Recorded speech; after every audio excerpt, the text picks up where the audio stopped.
Trump, hydroxychloroquine है corona virus की दवा।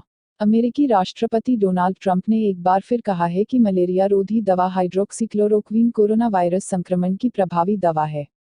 उन्होंने देश के अग्रणी संक्रामक रोग विशेषज्ञ डॉक्टर एंथनी फॉसी की विश्वसनीयता को भी चुनौती दी। वहीं फॉसी ने कहा कि वह अपना काम करना जारी रखेंगे।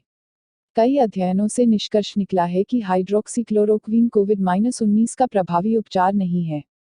US food and drug administration (FDA) ने भी हाल में कोविड-19 के आपात उपचार में इस दवा के इस्तेमाल की अनुमति का वापस ले लिया था।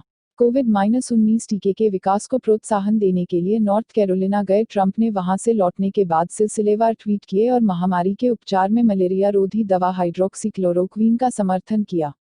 ट्रंप ने एक ऐसा पोस्ट भी साझा किया जिसमें फॉसी पर हाइड्रोक्सीक्लोरोक्वीन के मुद्दे पर जनता को गुमराह करने का आरोप लगाया गया है। सेवा प्रदाता फर्म की सेवा समाप्त। दीनदयाल उपाध्याय गोरखपुर विश्वविद्यालय में तैनात सेवा प्रदाता फर्म पर विश्वविद्यालय प्रशासन की निगाहें टेढ़ी हो गई हैं।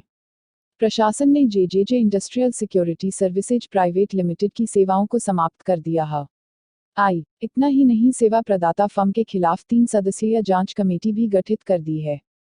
विश्वविद्यालय में 5 साल पहले सेवा प्रदाता firm JJJ industrial security services private limited की एंट्री हुई। फर्म पर तत्कालीन अधिकारियों की नजरें इनायत रही। इसके कारण बगैर टेंडर 5 साल से फर्म विश्वविद्यालय में जमी हुई है। करीब 250 आउटसोर्सिंग कर्मचारियों को मुहैया करा रही है। विश्वविद्यालय में आउटसोर्सिंग पर तैनात कर्मचारियों के पीएफ अंशदान में गड़बड़ झाले का आरोप फर्म पर लगा है। आरटीआई कार्यकर्ता सत्यसेन सिंह इसको लेकर शिकायत की थी। चीन सीमा के अधिकतर जगहों पर सैनिकों के हटने की प्रक्रिया पूरी। चीन ने मंगलवार को कहा कि सीमा के ज्यादातर अग्रिम मोर्चे पर भारत और चीन के सैनिक हटने की प्रक्रिया अब पूरी हो चुकी है। इसके साथ ही उन्होंने कहा कि बाकी मुद्दों को सुलझाने के लिए अगले दौर के सैन्य वार्ता स्तर की तैयारी चल रही है।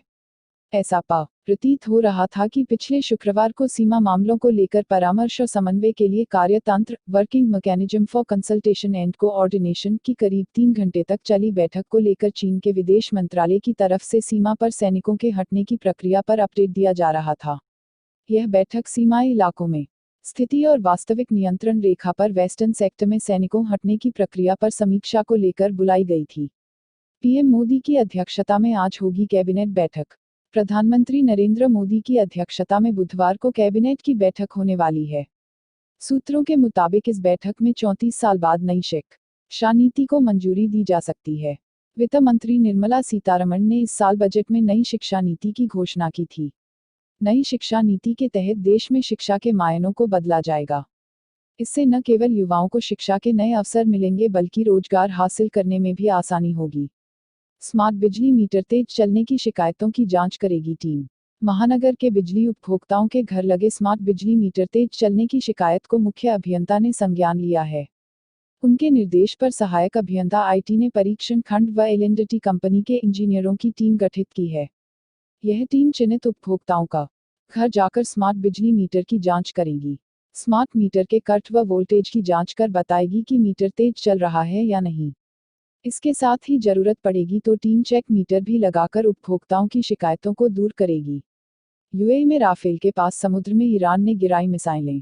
फ्रांस से उड़ान भरते हुए 5 राफेल लड़ाकू विमान भारत पहुंच रहे हैं।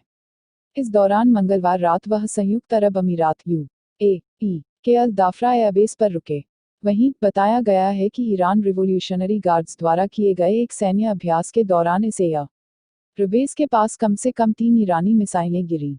गौरतलब है कि ईरान ने हरमुज जलदमरू मध्य में युद्धाभ्यास शुरू कर दिया है।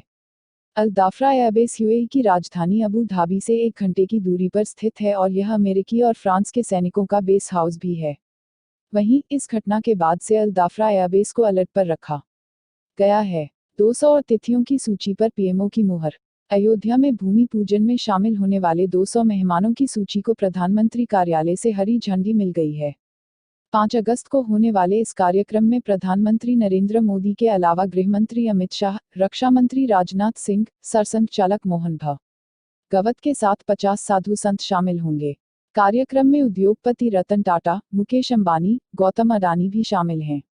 साथ ही प्रधानमंत्री नरेंद्र मोदी की अयोध्या यात्रा का कार्यक्रम भी मंगलवार को जारी कर दिया गया।